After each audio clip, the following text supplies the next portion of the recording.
আগের পর্বে তোমরা দেখেছো কিভাবে আমরা কলকাতা থেকে দিল্লি এসে পৌঁছেছি, আর আজকের এই পর্বে তোমাদের সাথে শেয়ার করব আমাদের কলকাতা টু লাদাখ জার্নি তৃতীয় অধ্যায়। Hello everyone, good morning from Delhi. Delhi থেকে আজকে আমাদের রাইড হচ্ছে মানালির উদ্দেশ্যে।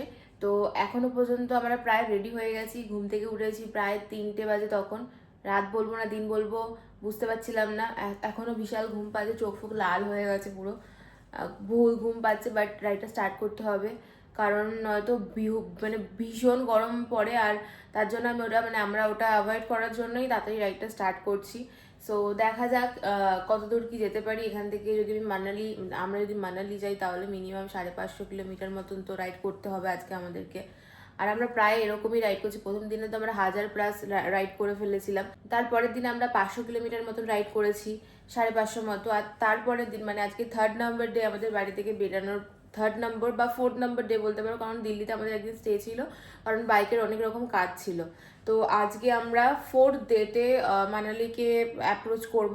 তো দেখা যাক মানালিকে আমরা অ্যাপ্রোচ করতে পারি, রিচ করতে পারি কিনা, বা মাঝখানে কোথাও থাকতে হয় কিনা। আমরা কোনো রাশ করবো না এবারে আর, কারণ এবার আস্তে আস্তে পাহাড়ের দিকে ঢুকবো। আর চেষ্টা করব কিছু ভিডিও ফুটেজ নিজেদের জন্য মেমোরি হিসেবে রাখার, কারণ হাইওয়েতে সেরকম ফটো বা ভিডিও তোলার মতন মন মানসিকতা কিছুই ছিল না, বিশাল গরম ছিল।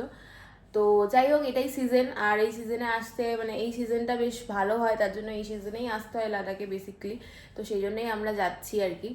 আর এটা তো সবার কাছে একটা স্বপ্ন, তো আমার কাছেও একটা স্বপ্ন, মানে এতটা দিন নিজের কাজকে ব্যালেন্স করে রাইড করা, বাড়িতে বোঝানো এবং ব্যালেন্স করা।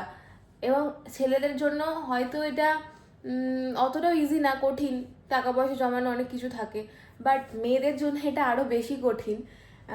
সবাই তো সব কিছু বোঝে না, বাট তাও চেষ্টা করি আর করে যাব। তো চলো রাইডটা স্টার্ট করা যাক দিল্লি থেকে মানালির উদ্দেশ্যে। সো এখন প্রায় রেডি হয়ে গেছি, আর একটু পরেই আমি রাইডিং গিয়ার পরবো, গিয়ার মানে জ্যাকেটটা জাস্ট পরবো, আর রাইডটা স্টার্ট করবো। এই কয়েক সেকেন্ডের টাইম ল্যাপসের পিছনে লুকিয়ে আছে কয়েক মাসের পরিকল্পনা, অসংখ্য রাতের প্রস্তুতি। রাতের অন্ধকার তখনও কাটেনি, দিল্লি শহরটা যেন তখনও ঘুমিয়ে আছে। রাস্তায় খুব কম গাড়ি, চারিদিকে এক অদ্ভুত শান্ত পরিবেশ। কিন্তু আমাদের চোখে ঘুম নেই, কারণ এতদিন যেই স্বপ্ন দেখেছি আজকের পথ সেই স্বপ্নের আরো অনেক কাছে নিয়ে যাবে আমাদের। সবকিছু আবারও একবার ফাইনাল চেক করে নেওয়া হলো। আমরা বেরিয়ে পড়লাম দিল্লির রাস্তায়। শহরটা ধীরে ধীরে পিছনে পড়ে যাচ্ছে। উঁচু বিল্ডিং, ব্যস্ত ট্রাফিক, হর্নের শব্দ, সব মিলিয়ে যে শহরটা কয়েক ঘন্টা আগে আমাদের চারপাশে ছিল, এখন সেটা শুধু রিয়ার ভিউ মিররে ছোট হতে শুরু করেছে। দিল্লি টু মানালির ডিস্টেন্স হচ্ছে 500 কিলোমিটার, আর এটা কভার করতে আমাদের 9.5 ঘন্টা মতন লাগবে, সেটাই দেখাচ্ছে গুগল ম্যাপ। সূর্যি মামা ধীরে ধীরে উঠে এসেছে, আর তার সঙ্গে বদলে গেছে পারিপার্শ্বিক পুরো দৃশ্যটাই। এই মুহূর্তগুলোই আসলে একটা রোড ট্রিপকে বিশেষ করে তোলে। সামনে শুধু লম্বা হাইওয়ে, আমরা ধীরে ধীরে দিল্লি ছেড়ে এগিয়ে চলেছি হরিয়ানার দিকে। কিছুটা কিলোমিটার ক্রস করার পর আমরা দাঁড়ালাম একটা পেট্রোল পাম্পে ফিউল আপের জন্য। সো গাইস, এখন বাজে 5:50, আর আমরা এখন 100 কিলোমিটার মতো কভার করে ফেলেছি। আর এখন আমাদের এখনো পর্যন্ত 400 কিলোমিটার প্লাস যেতে হবে। সূর্য উঠে গেছে, এবার মানে প্রকোপ আর কি, সূর্যের প্রকোপ স্টার্ট হবে, গরম অতি ভয়ঙ্কর হয়ে যাবে। যাই হোক, রাইড তো আমরা করবো, হাল আমরা ছাড়বো না। তুমি লাদাখ যাবে, তুমি কষ্ট করবে না তা তো হয় না। এই যে এখানে ও দাঁড়িয়ে আছে, ও একদম বেশিক্ষণ রাত্রেবেলা ঘুমায়নি, বাট ফিট। আর আমি ঘুমিয়েছি, তাও আমার মনে হচ্ছে আরও ঘুম পাচ্ছে। যাই হোক, পেট্রোল পাম্প থেকে পেট্রোল ভরা ডান, এবার আমরা বেরোবো। ফিউল আপ করে শুরু হলো রাইড। এখনো কিন্তু অনেক গরম রাস্তায়, খুবই কষ্ট হচ্ছে রাইডিং গিয়ার গুলো পরে। বাট ওই যে বলে না, স্বপ্ন দেখা আর স্বপ্নকে সত্যি করার মধ্যে একটা আলাদা ব্যাপার আছে। ঘর থেকে প্রায় 2000 কিলোমিটার রাইড করার পর আজ আমরা প্রথম স্নোপিক মাউন্টেন দেখতে পাবো, আর সেটার এক্সাইটমেন্ট ছিল খুবই। তো এখন বাজে 7:30, আর এখন আমরা দাঁড়িয়ে আছি একটা সুন্দর জায়গায়, একটা সুন্দর ফ্লাওয়ার গার্ডেন, সানফ্লাওয়ার গার্ডেন। আমি প্রথমবার এত সুন্দর সানফ্লাওয়ার গার্ডেন দেখলাম। আমরা যাচ্ছিলাম, রাইড করছিলাম রাস্তা দিয়ে, আর হঠাৎই আমার চোখে পড়ে সানফ্লাওয়ার গার্ডেনটা। তো আমি ওকে বললাম যে দাঁড়া একটু, দাঁড়ালো। আমি ফটো তুললাম কয়েকটা, আর ড্রোন শট নিয়েছি খুব সুন্দর একটা। আমি নিইনি, ও নিয়েছে। তোমাদের সাথে অবশ্যই শেয়ার করবো ড্রোন শটটা, দেখে কিন্তু অবশ্যই কমেন্ট করে জানিও কেমন লাগলো তোমাদের ড্রোন শটটা।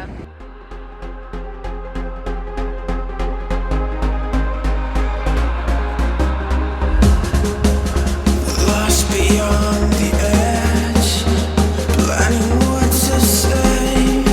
It kills me not to know, but yet I carry on.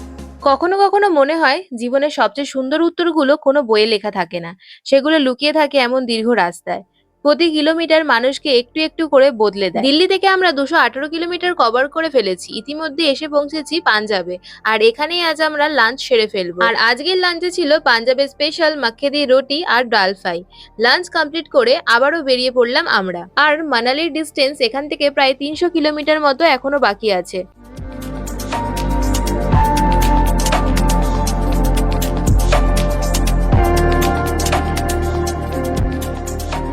এত গরম আছে রাস্তায় যে আবারও একটু দাঁড়াতে হবে জল খাওয়ার জন্য আর একটু রেস্ট নেওয়ার জন্য। আর মনে মনে ভাবছিলাম আর কতটা যেতে হবে তারপরে একটু ঠান্ডা পাবো। তো এখানে দাঁড়িয়ে আমরা একটু রেস্ট নিয়ে নিচ্ছিলাম, বাট রাইডিং গিয়ার পরে একটু দাঁড়ানো যাচ্ছিল না, এতটাই গরম ছিল।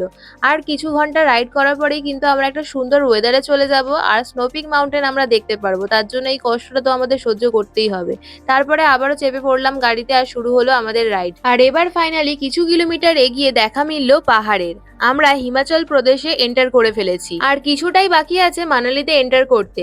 কুল্লুকে ক্রস করে আমরা মানালিতে ঢুকবো। আর মানালি শুধু একটা শহর নয়, এটাই সেই দরজা যার ওপারে অপেক্ষা করছে লাদাখের রুক্ষ পাহাড়, তুষারে ঢাকা পাস আর এমন কিছু রাস্তা যা একবার না নিজের চোখে দেখলে বিশ্বাস করা যায় না। মানালি ঢোকার আগে এই টানেলগুলোর মধ্যে রাইড করার একটা ফিলিংসই আলাদা থাকে। আজকের রাস্তা হয়তো এখনো সহজ চওড়া হাইওয়ে ভালো রাস্তা, কিন্তু আমরা জানি সামনে অপেক্ষা করছে পাহাড় আর এমন কিছু রাস্তা যেগুলো শুধু সাহস নয় ধৈর্যের পরীক্ষা নেবে। আমরা প্রায় কুল্লু পৌঁছে গেছি, কিন্তু গরম এখনো আছে খুবই। ঠান্ডার কোনো আভাসই নেই। জানি না আর কতক্ষণ লাগবে ঠান্ডা ওয়েদার পেতে, আর কত দূর যেতে হবে রাইড করে। আর ইতিমধ্যে পেয়ে গেছিল খুব জোর খিদে, তাই একটুখানি ব্রেক নিয়ে নিলাম আমরা। এখন বাজে প্রায় 2টো আর আমাদের আইডি এখানে দাঁড়িয়ে আছে।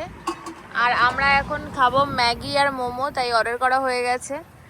দেখা যাক কখন আসে ম্যাগি আর মোমো। এখানে এখনো পর্যন্ত বিশাল গরম। আর মানালি এখান থেকে মাত্র 50 কিলোমিটার দূরে রয়েছে। তো 50 কিলোমিটার দূরের মানে কি চেঞ্জ হবে আমি জানি না, বুঝতে পারছি না। পাহাড় দেখে তো একটু খুশি হয়েছিলাম, কিন্তু খুব গরম এখন এখানে। আর হচ্ছে ব্যাপারটা এতদিন পর পাহাড় দেখলাম, সেটা একটা ভালো ব্যাপার। আমরা দেখো সেই উপরে উপরে গাছগুলো কিরকম রয়েছে, ওটা কিন্তু অনেক উপরে। যাই হোক, ম্যাগি আসুক, খেয়ে নি, তারপরে আবার স্টার্ট করতে হবে। তোমার হাল কিরকম বলো? বেহাল। ম্যাগিও এসে গেছে, এই যে ম্যাগি, পাহাড়ি ম্যাগি আর মানালির ফেমাস সিট্টু অর্ডার করেছিলাম আমরা। আর এত হিটে রাইড করার জন্য জুতোর সোলটা খুলে গেছিল, তো এই জুতোর সোলটা আবার কোথা থেকে ঠিক করব সেটাও ভাবছিলাম। ঠিক সেই সময় আমাদের পাশ থেকেই যাচ্ছিল এই দাদাটা, তো ওনার কাছ থেকেই আমরা আমাদের জুতোগুলো ঠিক করিয়ে নিচ্ছি। তারপর আবারও শুরু হলো পথ চলা। কিছু কিলোমিটার আর যেতে হবে, তারপরেই কিন্তু আমরা মানালিতে এন্টার করে যাব। আর এরকম টানেল কিন্তু আমরা অনেকগুলো ক্রস করে এসেছি। আর এই টানেলটা দেখো কত পুরাতন। আর তারপরে আমরা যখন টানেলটা ক্রস করলাম তখন কিন্তু আমরা এন্টার করে ফেলেছি মানালিতে। 500 কিলোমিটার প্লাস ক্রস করে সেই ভোরবেলা দিল্লি থেকে 3:30 4টে নাগাদ বেরিয়ে আজ ফাইনালি আমরা একটা সুন্দর ওয়েদার পেয়েছি।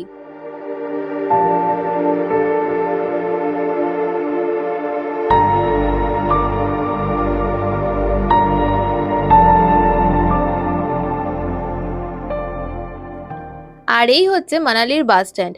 মানালির অল্টিটিউড হচ্ছে 6726 ফিট। আর একটু একটু করে আমরা এবার থেকে অল্টিটিউড গেইন করব। ফার্স্ট চলে এসেছি আজকের আস্থানায়। আর এই গাছটার নাম যদি কেউ জেনে থাকো অবশ্যই কিন্তু আমাকে কমেন্ট করে বলো। সো আশা করছি তোমাদের ফুল ভিডিওটা খুব ভালো লেগেছে। আর ভিডিওটার এখন লাস্ট মুভমেন্ট, আর আমরা চলে এসেছি মানালিতে অনেক খোঁজাখুঁজির পর একটা বাজেটে স্টে, যেটা আমরা চেয়েছিলাম বাজেটে হবে, কারণ আমাদের এখনও অনেকগুলো দিন রাইড বাকি আছে, থাকা খাওয়া মিলিয়ে অনেক খরচ থাকে এগুলোতে। তো আমরা একটা বাজেটে হোটেল চাইছিলাম, তো সেই মতো অনেক খোঁজাখুঁজির পর আমরা একটা বাজেটে হোটেল পেয়ে গেছি। আর আসার সময় ভীষণ ফটোগ্রাফি ভিডিওগ্রাফি বা ভিডিও বা ফটো ছাড়াও আমরা দাঁড়িয়ে বসে খেয়ে রিল্যাক্সে এসেছি। সেটার ক্রেডিট একেবারেই যায়, চলে এসো, তো ক্রেডিট একেবারেই যায় ওকে। তো ও খুব ভালোভাবে, খুবই ভালোভাবে রাইড করিয়ে আমাকে নিয়ে এসছে ফুল সেফলি। আমার পুরো বিশ্বাস আছে এই জন্যই। তো যাই হোক, এখন আমরা আছি আর এখন আমাদের প্রচুর কাজ রয়েছে এখানেও। তো যাই হোক, এর পরের এপিসোড বা যাই হোক ভিডিও তো খুব তাড়াতাড়ি পোস্ট করব, তোমাদের সাথে শেয়ার করব। আর আজকে এখান থেকেই তোমাদেরকে টাটা।